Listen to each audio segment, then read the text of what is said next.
There it is. Hi. Hi. Nice to meet you. Nice to meet you too. What a great room. Yeah, a lot of fun stuff back here. And Mhm. wanted to show this to you. This is a little sign that we have, my fiance and I, you know, right?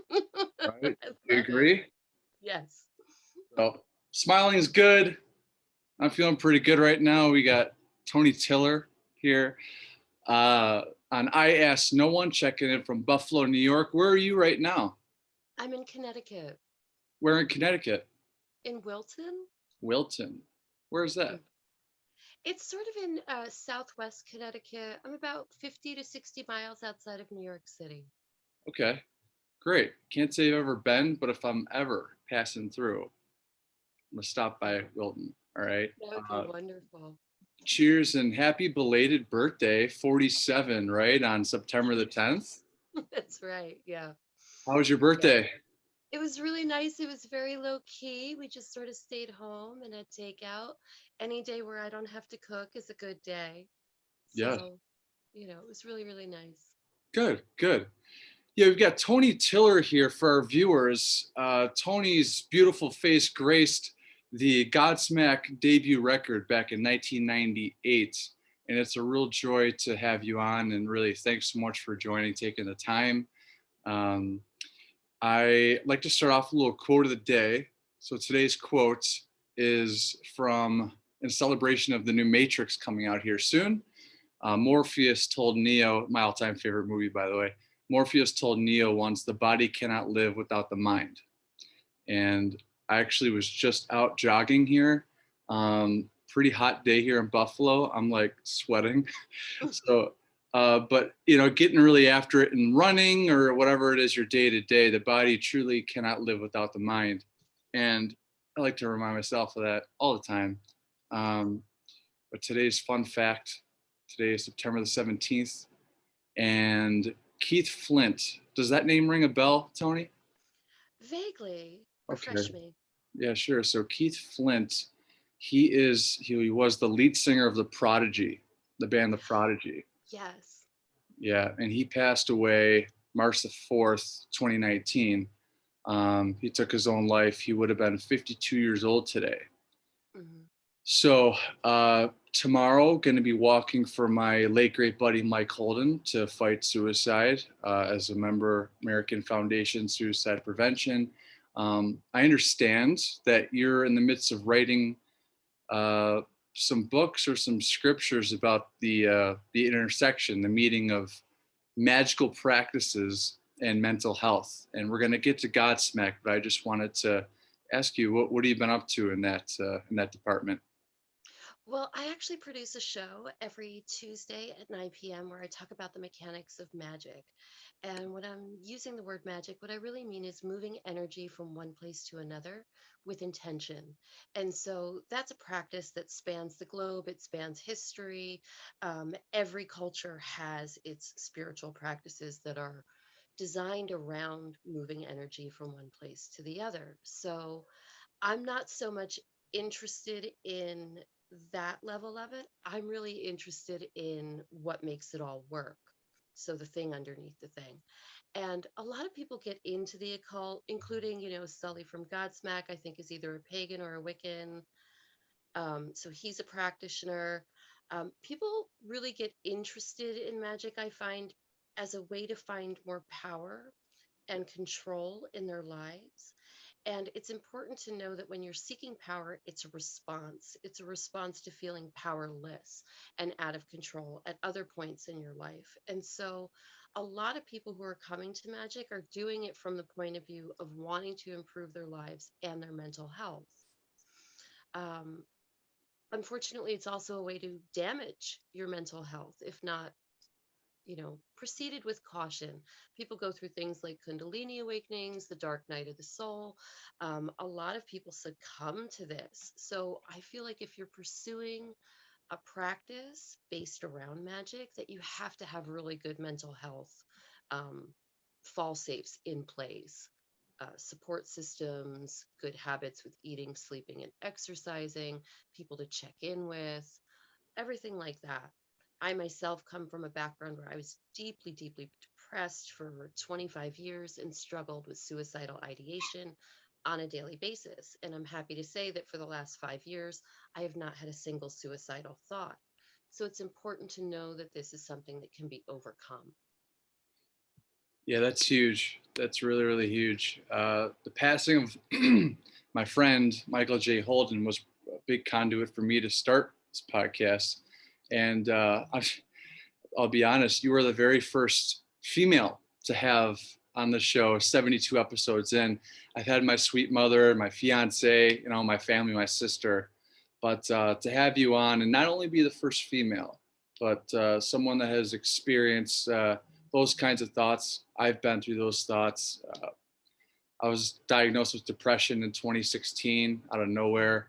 And I'm definitely out of the woods in that respect, but with through choices that I've made and just to start this and connect with my heroes and people I admire, such as yourself. But more about, you know, you not having a thought like that in the past 5 years. That's huge, and kudos to you.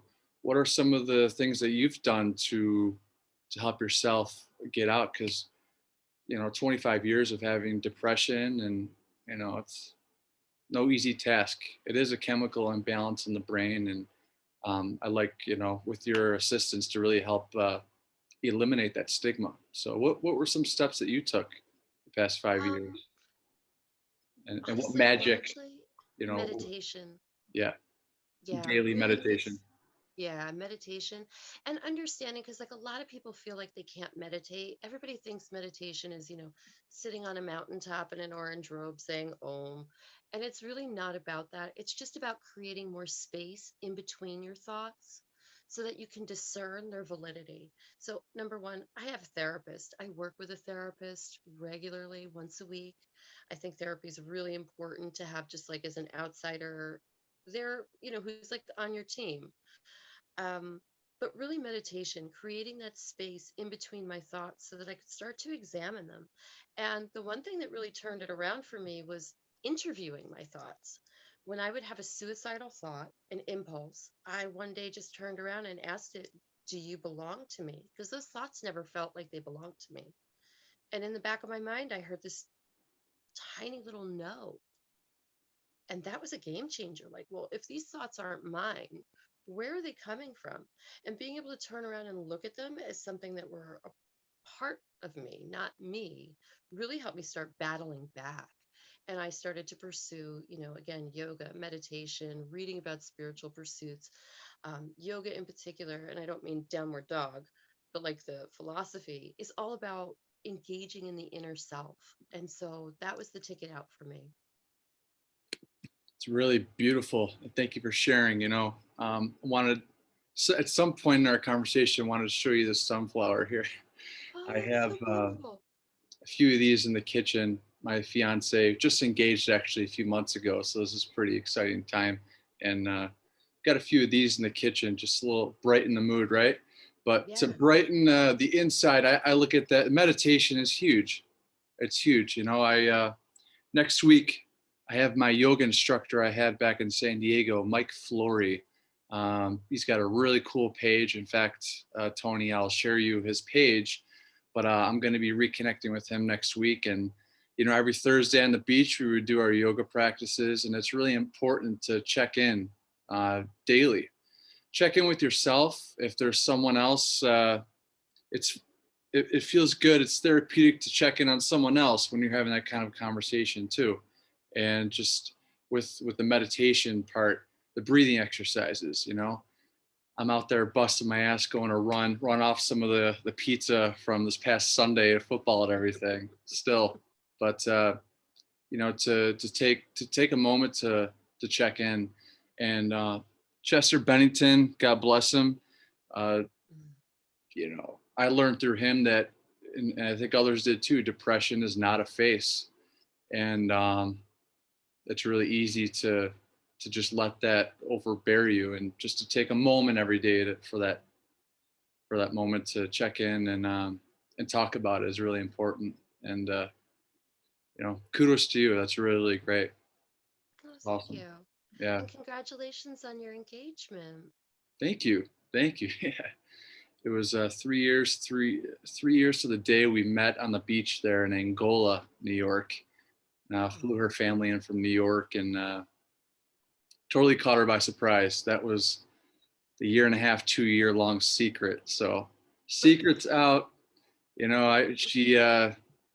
She's slowly but surely getting into the Metallica and all the metal and the Godsmack. And there's three Mhm. bands that I can't play around Ashland, and that's Gojira, it's Korn, and Rammstein, and maybe Slipknot too.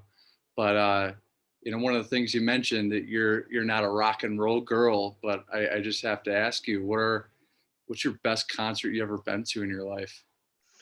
I really thought about that question because you were so Yeah, helpful like, prepping me for it. I'm so glad you did. sure. I Unfortunately I lost most of my memories. So I would say about 75% of my past is gone. Hmm. So I had to spend some time with it. And it came down to Anthony and the Johnsons. I Hmm. had second row center seat. So I was right underneath him. And he's a very sort of avant garde singer. Um, he does a whole sort of, performance art thing. And it was just like sitting underneath God, you know, having this moment where I was like, "Oh my God, what is happening right now?" And that was really, really wonderful. I do love rock music. I'm sort of into like older stuff like David Bowie and the Velvet Underground. And I never really moved past that. And I don't know why, because that's not really, I mean, I was just a little kid when all of that was going on. I wasn't even born for some of it, but that's where my heart got stuck. Yeah. Well, there's some good choices there. It was funny. I was thinking about what shirt to wear, and I actually don't have a Godsmack shirt. I don't have a shirt with your face on it from the first record, but went with my battle vest here and going down to Kentucky to see Metallica coming up here, louder than life next week. So bring it on. It's gonna be a fun time. And Anthony, I've never heard of them. Is there a record or a song that I should check out? Um, my favorite one is actually a cover that he did for the Leonard Cohen tribute concert after Leonard Cohen passed away, and it's called If It Be Your Will. And Oh, it's just this rousing live performance. At the end, you're just again like shaken. Like I think I just saw like some kind of spirit happen. He really gets lost in what he's doing. And wow. I think that's really beautiful. And when I mentioned to my friends that I was going to do this podcast, they turned me on to like a lot of videos. I don't remember what everybody's name was, but that was really what I took away from it too, is that these are people who get lost in what they are doing. They are just 100% in it. And that goes back to what we were talking about with meditation. Meditation isn't really necessarily sitting still and doing nothing. It's being so deeply in the present moment. So you can do that when you're going for a run, you can do that when you're walking, and you can certainly do it when you're performing, like and lost in music. So I that's what I watched when I saw these really cool videos. I was like, these people are in it. They're really, really there. Yeah, and that the present moment, it really is difficult when you have so many things being thrown at you. Excuse me. 2021, you got, you know, I just had Armored Saints, Joey Vera and John Bush on, awesome dudes. There's a song called End of the Attention Span off their new record, Punching the Sky.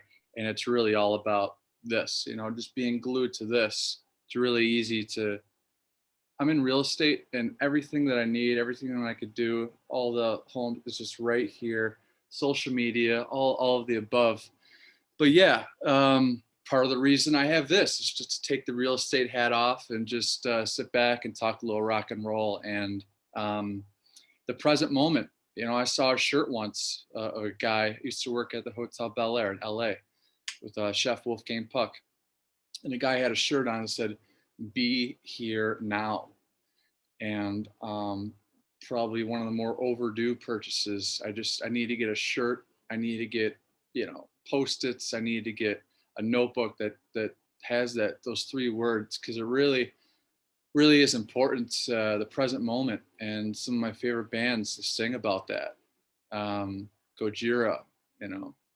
So the present moment, if you could just help educate our viewers the importance of it and maybe what goes on through your head when you're meditating to, really try and really blossom the present moment in your soul. Yeah. Well, most of us spend our time either projecting into the future or reminiscing and reliving the past. And we can get stuck in those two different places. When you're projecting yourself into the future, it's not always like with the best ideas. A lot of times it attaches itself to anxiety. You're worried about something, you're fortune telling, you're deciding like this is going to happen, that could happen, all these terrible things could happen. And maybe they do and maybe they don't, but you've wasted all of that emotional energy projecting into that space. And people do it in reverse too. When they focus on the past, it's all about, oh, I wish I had said something different, I did something different, I don't understand how, maybe if I had done something, whatever. And you like live with all these regrets potentially. And those are the things that keep you from being able to break patterns and move forward.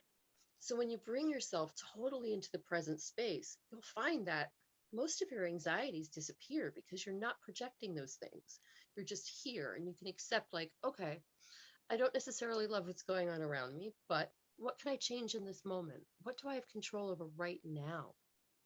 And just by being fully and emotionally present, you will cast off a lot of the pain, a lot of the suffering. This is all really, basic like Buddhism, Taoism, again, yoga philosophy, like these Eastern religions are very fixated on being here now. I think that phrase actually was Ram Dass, who was, um, a counterculture icon who can't remember what his original name was. I'm spacing, but he basically got really into meditation and Eastern philosophy and had the epiphany, that this is all we have. This is it right now. So, It takes a lot of practice. There's good days, there's bad days, and it is really like working out. Training that part of your brain and repetition. I've been having conversations with my dad about that. You know, my parents, they're in their early 60s, and you hear in the news people passing away, seemingly the happiest people, heart attack, done out, Tom Comer, former St. Joe's alumni, RIP, man. Um, you know, so it's to check in every day. And that's something that Mike Shinoda mentioned after Chester passed. And, depression really has no face. And before we get into Godsmack, while we're talking about this, is there anyone in your life that you care to share, or someone that you admired that took their own life and that maybe inspires you to, to battle those same thoughts and continue to move forward? yeah, one of the reasons why I'm so hyper focused on this, even though I'm doing it through an occult kind of lens and magic and all of that stuff, is because I have lost many, many people over the years. I mean, I've lost 3 people to suicide in the last 3 months. You know, I'm so sorry. it's, yeah, it's very hard. And so I kind of hyper fixate on people's mental health because it's all we have. But I mean, over the years, I can't even keep count, 20, 30. And people have different ways of committing suicide. Not all of them do it in a single solitary action. Some of them do it over time through, drug addiction, self abuse, repeated choices, and you'll lose them to an overdose. And it looks accidental on the surface, but it's not really, because that person was in deep, deep pain and they were self medicating to deal with it. And one day it went wrong, but other people take decisive actions. And yeah, one of the ones recently was very hard, very, very hard. And I actually ended up doing work on her when she was in a coma to help her. Oh, I'm going to cry. I'm sorry. No, it's all right. To help her move out of her body, you know, Yeah. Yeah. because she wasn't going to come back in any kind of healthy way. She was severely brain damaged at that point. Mm. And so the family had decided to take her off of life support, and they contacted me to assist in that process through energetic. I do energetic healings for people, and so we had to help her. Mm. Well, God bless your 3 friends that passed away recently. They live on forever. You know, when I lost my bud Mike Holden, you know, his dad, I'll be seeing him tomorrow. I've become very good friends with his parents, and just having those kinds of people. And gosh, you've lost so many people, close friends. Having them inspire you to go forward and being in your daily thoughts. I really feel like Mike is not gone, and you know what's I had Kevin Martin on, Candlebox, lead singer, one of my first big guests. I remember I couldn't sleep the night before, completely stressing out. I'm like, oh my God, you know, this guy. And it was kind of like last night, about to have you on. No, I'm kidding. This is a joy, and thank you. But Kevin Martin, I admire the guy. They got a new record coming out. I think it's today. Wolves. Go check it out.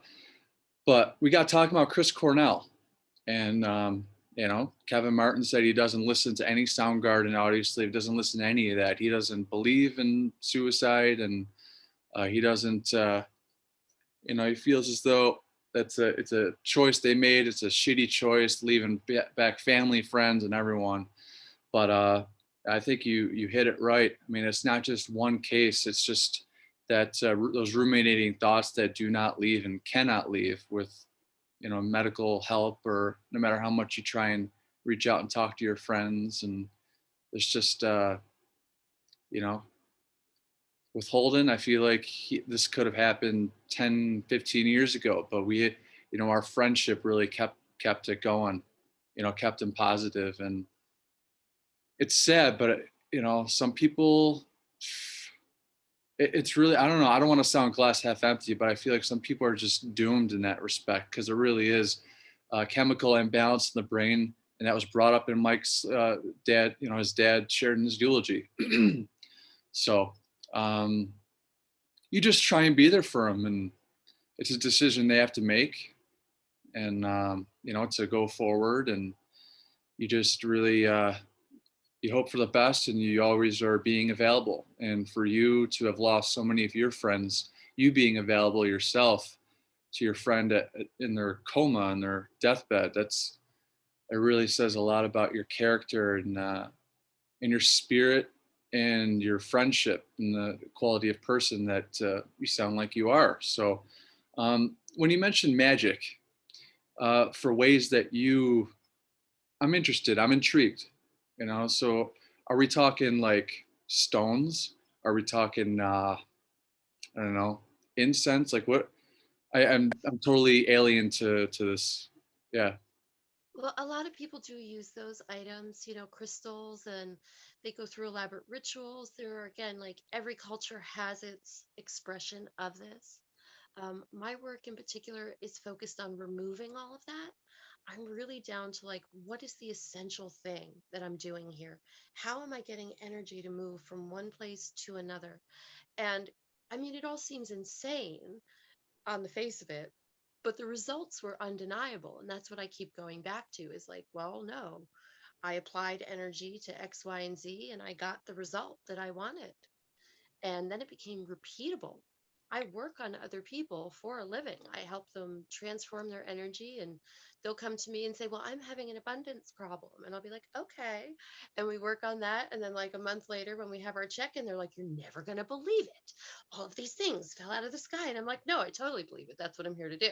But that's mostly what the thing is how do we get energy to move from one place to another? Now, there's like a bunch of scientists who are going to explain it much better than I can, but it basically comes down to quantum fields and quantum entanglement. So there's the three-dimensional world that we're living in, but there are all different other dimensional spaces where things are happening. And if you can tap into those spaces and become conscious of them, you can move energy from one place to another. And it's really, really remarkable. And once I started doing it, I really didn't want to stop. My life has improved drastically. So, again, it all comes down to meditation. It's the most boring answer in the world. Everything is meditation, it's all in the mind. Yeah, it's not boring at all. It really is. The body cannot live without the mind. It's that meant something different to me in 1999, and it means something different to me, you know, 21 years later. Who do we have here? What's the name of this cat? Oh, that's Juevo. Juevo. Yeah, we named him that because when we got him as a baby, he only had one testicle. Juevo. So, yeah, so now he's Juevo. Yeah, we have a lot of cats around here now, which I'm a little surprised by. I love cats, but we have four of them, and I never thought I would have that many. But our eldest cat passed away this year at 22, Oh, which is 22. Oh. it's incredible. And I do a lot of foster. I do like rescue work with a local foster group, and they dumped, a bunch of kittens in my lap, which is always a joy. And we ended up keeping two of them. I'm watching Hmm. him because he's actually chewing on my mic stand right now. Please stop. Come on, Juevo. Come on, get out of there. And it's just been they've brought a lot of life and joy back into the house. We have two older cats and they're all engaged now, and it's just a big cat fiesta. So, we've had a lot of fun with that. Well, my twin brother, he lives out in Athens, Greece. There's 5 pairs of twins in our family, and we're the identical pair. And Ryan, he has a similarity between himself and Juevo. Mm, Would you like to guess what that is? mm-hmm. Did he only get one? He only got one. We were as secrets out, Rye, worldwide, but it's all right.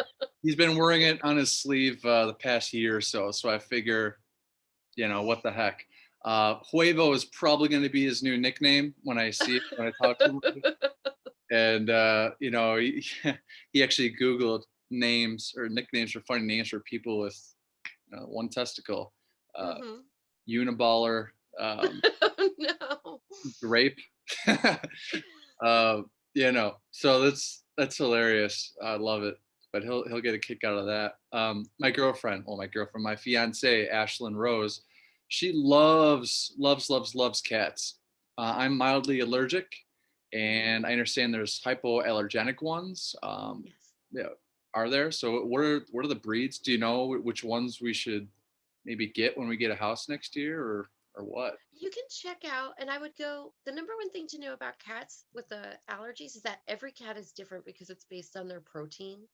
They have proteins in their saliva and then they lick their fur. So it's not necessarily their fur that's setting you off, it's their proteins. And Oh, every cat has a different set of proteins. So, yeah, you're probably going to want to go with less hair, you know. Um, but you'd have to just go and interact and see, like, touch a cat, see if it sets you off. And if it doesn't, you can yeah, probably peacefully coexist. Um, check out the Rex family. Rex. Okay. Yeah, they look weird. And that was actually our 22-year-old who just passed away. He was a Cornish Rex. And they have very, very short, curly hair. And it's very plushy, but they don't Huh. shed really.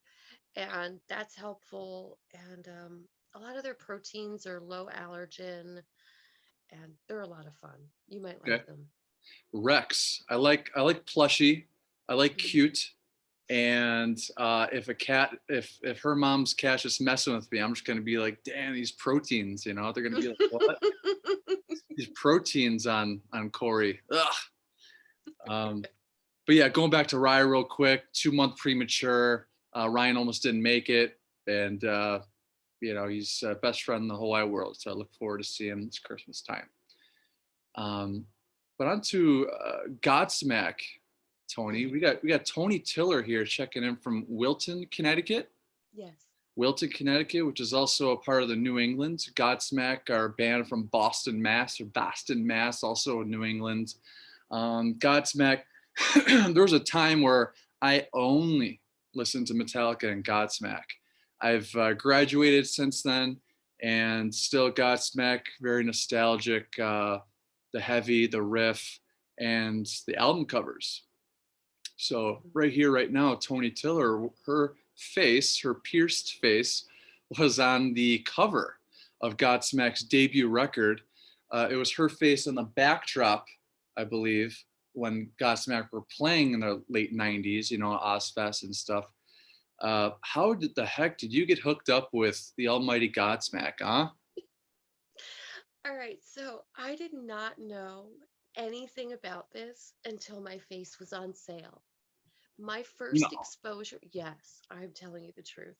My first exposure to this, I believe I was in Dallas, Texas at the mall when they had like record stores and stuff, and they would do those displays where they would like put the poster like 100 times.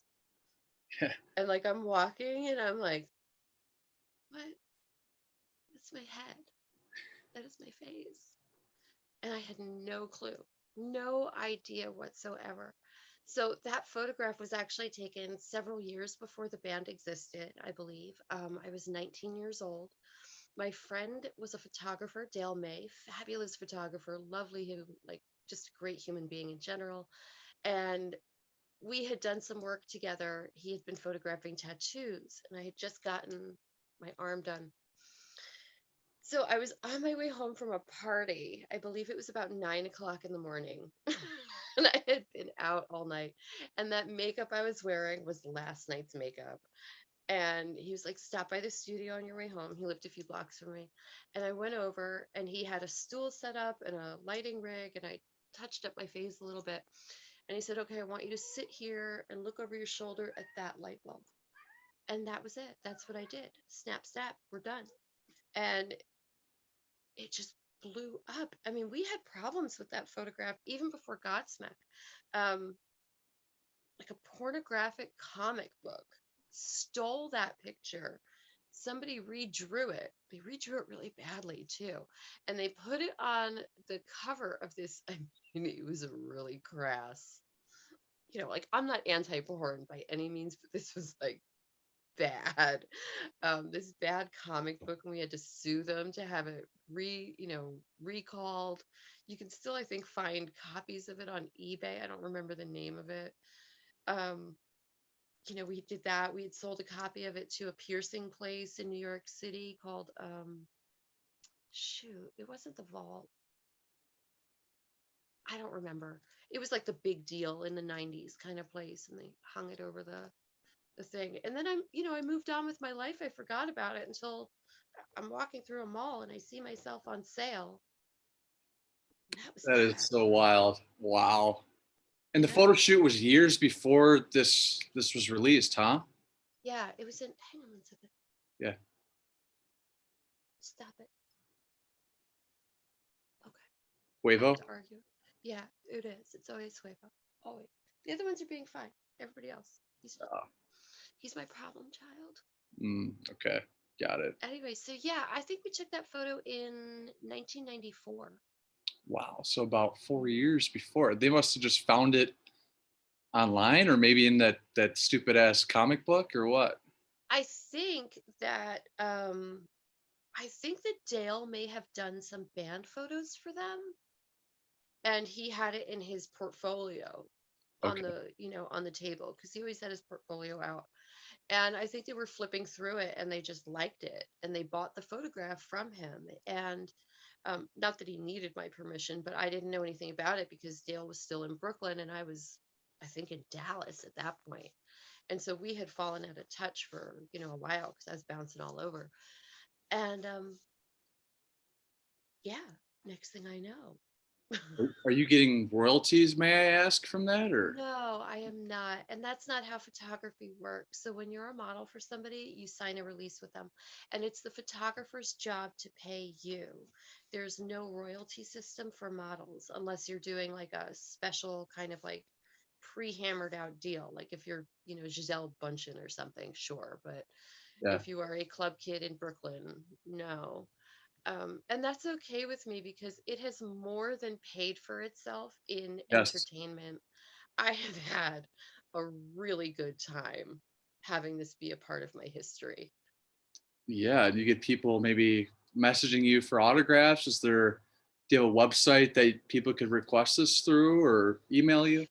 No, I mean, they can just find me through Instagram like you did. I think that's how we connected. I have done autographs for people. I always love talking to people.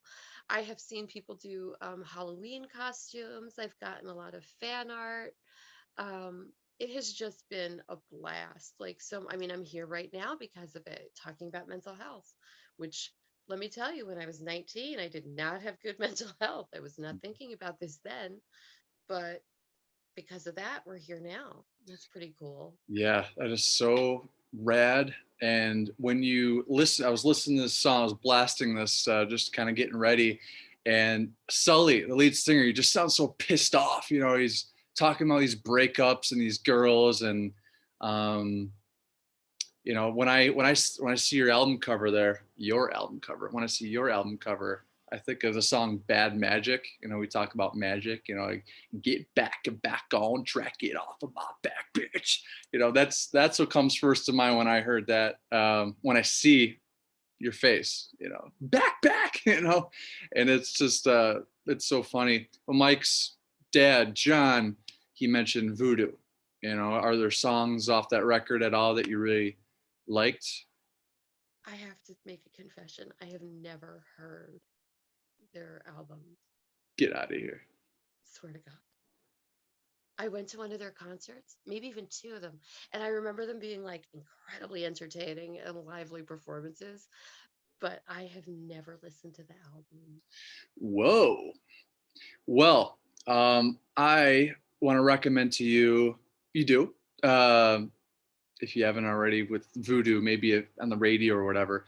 But Sully came out with a solo record in 2011 called Avalon, Oh, very and cool. it's not the crunch, you know, Godsmack smack, but it's a lot. It's all world instruments. If you ever heard of a band called Dead Can Dance, Yes. have you? Mm-hmm. Okay, Oh, yeah. sure. Some of the members are in his backing band, and it's really kind of ethereal, really nice. I listen to it in the wintertime at nighttime only. So just a little fun fact for you. It's that kind of Mm. vibe. It's really uplifting too. It's really good stuff. But have you met the guys? Have you met the guys at all backstage or? Yeah, they invited me out to concerts. I also did a video shoot with them for, I think, Greed was the song. Oh, Greed Um, from the second yeah, record. yeah. So I've met the band and, socialized with them a little bit. They are lovely, lovely people. I had a wonderful experience working with them and just getting to meet them. Their entire team was delightful and helpful. They flew me out to Los Angeles to film in the, oh heck, not the Algonquin, the hotel that John F. Kennedy got shot in. That was Um, in California. Yeah, in Los Angeles. Oh, And it was an abandoned hotel at that point, and it was amazing. I was mean, it? super creepy, super interesting, and they used it for a lot of film shoots at that point. But again, I think it's gone now. So we spent the day in this really, really fantastic kind of setting, and it was a lot of fun. Yeah, Greed, the Greed music video. I Uh, believe so. okay. Yeah, I'm gonna include a link to that below. Got to check that out. So that was just. It's been years since I saw that video, but they just said, you know, lights, camera, action, and had you, you know, walking around, rocking out, or what they do, just kind of I shoots. only make a cameo in it where I'm carrying a boombox, and they had me recreate the look. So I Okay. cut my hair, I dyed my hair, I put all the makeup back on, and that whole thing. I can't remember if I had my piercings in or not. It was maybe a subtle detail. I can't remember. Okay. And then I put down the boombox and I push the button, and then the video takes off. And I Oh don't come yeah, back. So yeah. I'm just there for the opening, but it was it was a lot of fun. It was a really good time. You're a part of Godsmack history. The internet is forever. You know, it's easy for things to become in the internet because they're forever. But that record, your face is forever associated with the Godsmack sound. I mean, have you ever? It's been many years, but that's got to be a pretty cool feeling, right? It is a pretty cool feeling. And again, this whole experience has brought so much joy because I forget about it. I'm just out here living my weirdo life. And then suddenly somebody will pop up and be like, hey, you're the girl. And I'm like, oh my God, I am the girl. Yeah, Because it's yeah, got to be like 30 years now, right? Something right. like Yeah, that. 1998. You know, 20, 22 years.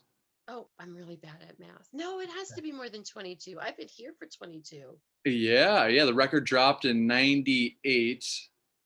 Okay. right? Yeah, it was 98, and you had that done in 94. So, Oh, that's really what I'm going back to in my mind. right. Yeah, so I'm terrible at math, but yeah, it happened probably right before I moved to Connecticut. Okay. And yeah, I I I don't even know what to say. It's been so much fun. And Yes. the people that I get to meet are so interesting. And my favorite fan art, like if you Google Godsmack girl face Yeah. or something like that, like fan art comes up. Some of it is so bad, but It's I so bad, love it. It's but you love bad. it. It's like Oh yeah. badly drawn. And Right. I feel bad, but I actually really love it. I think that's like the sweetest thing in the world that somebody put all this time and effort to make a picture of me and they put it on the internet. And I'm just like, okay, that's cool. I think I have a Christmas gift for you coming up here in a few months. I do like to draw occasionally and reproduce things, so I'm going to see what I'm made of, and you got to be honest with me, all right? If it I sucks, will. all right. I want to show you something real quick. Right behind my, I swear my muscles are pulling. I'm like, I was really grinding it out today. I was really running hard, but I have this right behind my drum kit is a this poster that I had Sully sign on the Avalon tour. But anyway, Oh, it's just a big ass piece that I had done in California, and I asked him just to write this out to Kevin, and what he had to say there was to Kevin, cheers and beers, which is it's funny. really great. My I dad love hosts, that art. yeah, my dad hosts a wine television show here. So we 10 years going, but I am a wine fan, but I'm a little more of a fan of beer. So it really worked out, Sully. Thanks a lot, dude. Yeah. So very cool. It's the Oracle poster. Um, so Very let's H.R. Geiger. HR Geiger. Yeah, it's got that Geiger vibe. It's really cool. Who is HR Geiger? I'm sorry. He was an artist from the 70s and the 80s that they made the movie Alien Oh, really? based around. That whole aesthetic is him, I believe. Okay. Yeah, those movies I haven't seen, believe it or not. I'm a big sci-fi fan. I still have not seen that. Badass. But let's see here. Um, your piercings. So you Hmm. had the lip done, you had the nasal done. What was the most painful? What was more painful? My lip by 100. It was Really? so bad. You Oh had it my done God. twice. Yes, in a row at once. We just went Oh, bam, bam. at the same time, or was it like bam and bam? Yeah, like at the same time, one and two, Oh, right after each other. And yeah. it was like getting hit in the face with a brick. I mean, the nose was nothing because it's just this little teeny thin bit. Like they go in between the cartilage and the fleshy bit. And like it felt like you're wrinkling your nose. That's what it felt like. It felt like almost like a sneeze. Like when you get like a little sneeze stuck and you're like, "Mm." Right. No, this was, oh, it knocked my inner ear off. Like I was walking crooked for like a few days. I was just, it was the worst. And then, they blow up real big for a minute and then and then everything calms down. And yeah, that was a lot. That hurt. Yikes. Yikes. Halloween's coming up next month. And besides that Greed music video, have you ever dressed back up as that Godsmack girl for Halloween or just for fun? No, I haven't. We don't really celebrate Halloween, believe it Okay. or Oh, not. really? I would have thought that that would have Yeah, been something in your wheelhouse. I know, right? It seems like it. But no, we don't really do anything like that. We're kind of like, we're so in it, like just like in the whole like vibe all the time that we don't really make a big deal out of holidays in general. Hmm. So we do put up a tree, like a Christmas tree and like a whole thing, but other than that, we're kind of like not really practitioners of holidays. It's you and your husband, right? Yeah, and we have he has a I have a stepdaughter. It's his daughter. She lives with Okay. us too. Oh, all right. All right. Yeah, I see on your Instagram, he's always up to a project, out front. Oh my. Look, he seems like a busy dude, Tony. He's ridiculous. You cannot leave him, like we have to have talks sometimes. Like you need to take like an actual day off. A day off doesn't mean you should go out and like build a deck. Like, Yeah. please, just calm down. Okay. So yeah, he's he's always doing something. Um, I'm worried. Like, what happens when we have stuff like no more stuff to work on with the house? Like, what are we gonna do? Are we just gonna build like? Are we gonna have to build a wing? Like, what do we do? Yeah. So, you know, we'll find out. What's his name? His name is Jeff. Jeff. Okay. Hmm. Well, please say hello to Jeff from Kevin in Buffalo. I will. Appreciate it. And you mentioned you brought my podcast up to your friends, and that's really cool of you to do that. And um, I just have one more question for you. Then Sure. we'll let you go here. If you were to grace another album cover, because you got the perfect face for it, right? Hmm. What album cover? Whose album cover would that be? Oh my gosh, this is actually the hardest question. Do they have to be alive? Does it have to be a living person? Because if not, it's easy. It's David Bowie, like hands down. David Bowie. Um, Yep. Absolutely, 100%.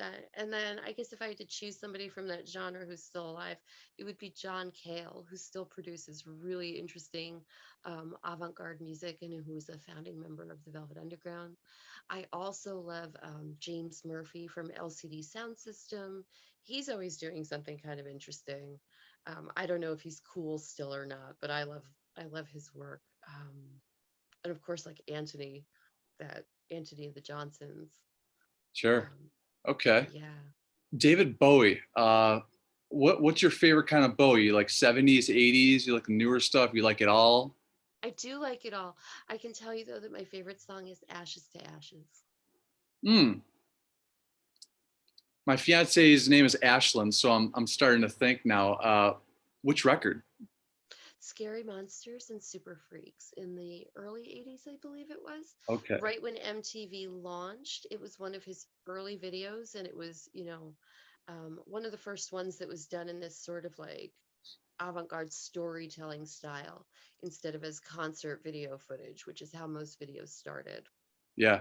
It's really funny you bring up Bowie because 72 episodes into this, David Bowie is brought up all the time, all the time. I'm just thinking of the latest episode is brought up was Bumblefoot, former lead guitarist of Guns N' Roses. He said that just David Bowie oozed art out of every pore of his body, Hmm. and he certainly did. And I love Heroes. The Heroes, the song.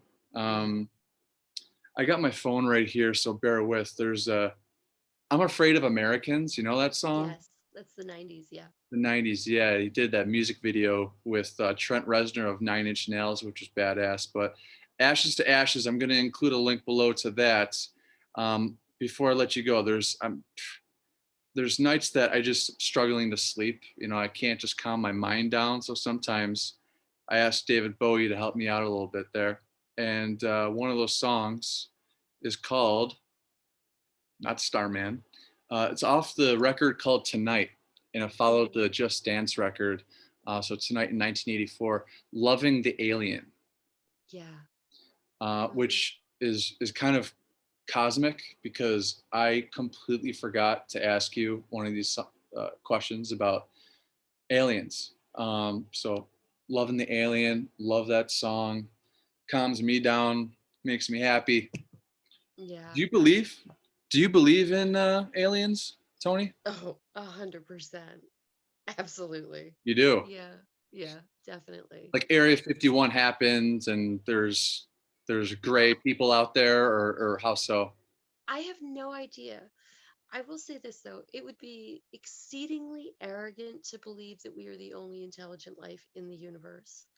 Also, because we happen to live in material forms with like three dimensions, like we touch things, we do stuff, we assume that everything is like that. And I'm not sure that that's true. I think that interdimensional, non corporeal consciousness is very much a thing.